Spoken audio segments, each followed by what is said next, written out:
বিসমিল্লাহির রহমানির রহিম। পুলিশ সপ্তাহ 2026 উপলক্ষে ঐতিহাসিক রাজারবাগ পুলিশ লাইন্সের প্যারেড গ্রাউন্ডে উপস্থিত মন্ত্রিপরিষদের সদস্যবৃন্দ, উপদেষ্টা এবং জাতীয় সংসদের সদস্যবৃন্দ, ইন্সপেক্টর জেনারেল অফ পুলিশ, বিভিন্ন পর্যায়ের পুলিশ কর্মকর্তা ও সদস্যগণ এবং সম্মানিত সুধীমণ্ডলী, আসসালামু আলাইকুম। এই সেই ঐতিহাসিক রাজারবাগ পুলিশ লাইন 1971 সালের 25শে মার্চ রাতে, যেখানে ঘুমন্ত পুলিশ সদস্যদের উপরে হানাদার বাহিনী অপারেশন সার্চলাইটের নামে বর্বর হামলা চালিয়ে শত শত পুলিশ সদস্যকে হত্যা করেছিল।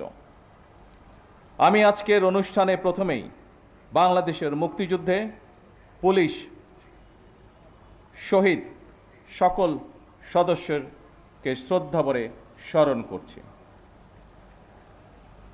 শুধুমাত্র স্মরণের মধ্যে দিয়েই আমাদের দায়িত্ব শেষ হয়ে যায় না।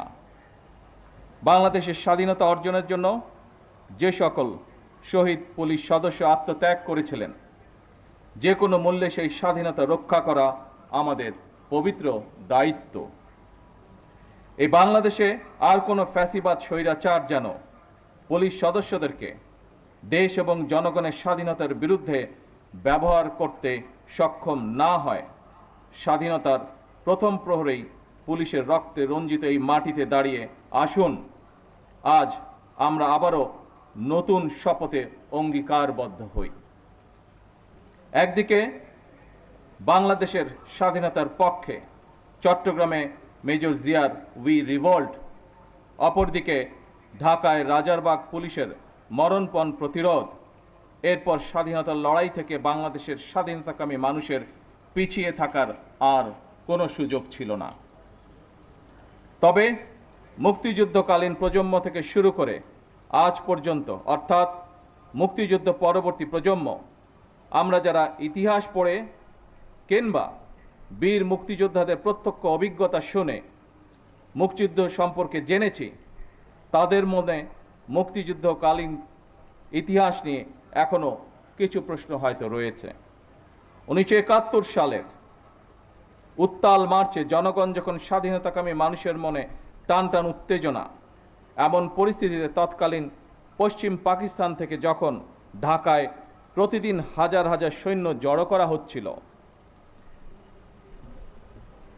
এমন পরিস্থিতিতে সকল পুলিশ সদস্যদেরকে রাজারবাগ পুলিশ লাইন্সে একসঙ্গে জড়ো করে রাখার পেছনে তৎকালীন রাজনৈতিক নেতৃত্বের কী যুক্তি বা কৌশল কাজ করেছিল, বাংলাদেশের স্বাধীনতা এবং মুক্তিযুদ্ধ সম্পর্কে যারা এখনো গবেষণা করছেন, এটি এখন তাদের জন্য একটি গবেষণার বিষয় হতে পারে বলে আমি মনে করি।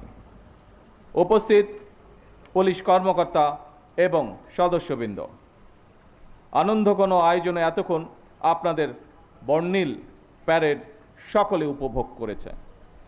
আমার কাছে এটি শুধু একটি আনুষ্ঠানিকতা মনে হয়নি, বরং এটি ছিল পুলিশ সদস্যদের শৃঙ্খলা, আত্মমর্যাদা, দায়িত্ববোধ এবং সুন্দর ভবিষ্যতের দিকে দৃপ্ত পায়ে এগিয়ে চলার অবিচল অঙ্গীকারের বহিঃপ্রকাশ। দীর্ঘ 1.5 দশকেরও বেশি সময় ধরে ফ্যাসিবাদ বিরোধী আন্দোলনের সংগ্রামের ধারাবাহিকতায় 2024 সালে ছাত্র জনতার এক রক্তক্ষয়ী গণ অভ্যুত্থানের পরে দেশের স্বাধীনতাপ্রিয় গণতান্ত্রিকামী মানুষের আকাঙ্ক্ষার প্রতিফলন হচ্ছে জনগণের রায় গঠিত বর্তমান সরকার। বছরের পর বছর ধরে অসংখ্য হামলা মামলা শিকার, নিপীড়িত নির্যাতিত অধিকারহারা মানুষ, বর্তমান গণতান্ত্রিক সরকারের সময় শান্তি এবং নিরাপত্তা চায় জনগণ।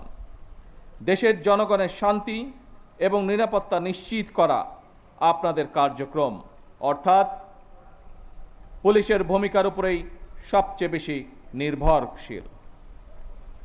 আপনারা জনগণের জানমালের নিরাপত্তা নিশ্চিত করতে সাধ্য এবং সামর্থ্যের সবটুকু দিয়ে চেষ্টা করবেন, এটি আপনাদের কাছে বর্তমান সরকারের প্রত্যাশা। উপস্থিত অফিসার এবং পুলিশ বাহিনীর সদস্যবৃন্দ, ত্রয়োদশ জাতীয় সংসদ নির্বাচন প্রমাণ করেছে বাংলাদেশ পুলিশের পক্ষে দক্ষতা এবং পেশাদারিত্বের সঙ্গে দায়িত্ব পালন সম্ভব। শুধু দেশেই নয়, জাতিসংঘ শান্তিরক্ষা কার্যক্রমেও বাংলাদেশ পুলিশ দক্ষতা এবং সুনামের সঙ্গে কাজ করে যাচ্ছে। বিশ্বের বিভিন্ন দেশে শান্তি প্রতিষ্ঠা, আইন শৃঙ্খলা রক্ষা এবং মানবাধিকার সুরক্ষায় আমাদের পুলিশ সদস্যরা পেশাদারিত্ব, সাহসিকতা ও মানবিকতার উজ্জ্বল দৃষ্টান্ত স্থাপন করেছেন। জাতিসংঘ শান্তি মিশনে নারী পুলিশ সদস্যদের ভূমিকাও আন্তর্জাতিকভাবে প্রশংসিত হয়েছে। সুতরাং শুধু বিদেশেই নয়, দেশের জনগণের সঙ্গেও পুলিশের মানবিক আচরণ প্রত্যাশিত। এই অনুষ্ঠানে, এই পর্বে কিছু সময় পরেই আমি কল্যাণ প্যারেড অনুষ্ঠানে আপনাদের সঙ্গে যোগ দেব। সেই অনুষ্ঠানে সারা দেশের পুলিশ কর্মকর্তা এবং সদস্যগণ অনলাইনে যুক্ত থাকবেন। সেই অনুষ্ঠানেও আপনাদের সঙ্গে আমি আরও কিছু বক্তব্য উপস্থাপন করব। এই প্যারেডে অংশগ্রহণকারী পুলিশ এবং র্যাবের যেসব কর্মকর্তা এবং সদস্যগণ নিজেদের দক্ষতার প্রমাণ রেখেছেন, যারা এমন একটি মনোমুগ্ধকর আয়োজন সুন্দরভাবে সম্পন্ন করেছেন, আপনাদের প্রত্যেককে ধন্যবাদ এবং অভিনন্দন জানাই।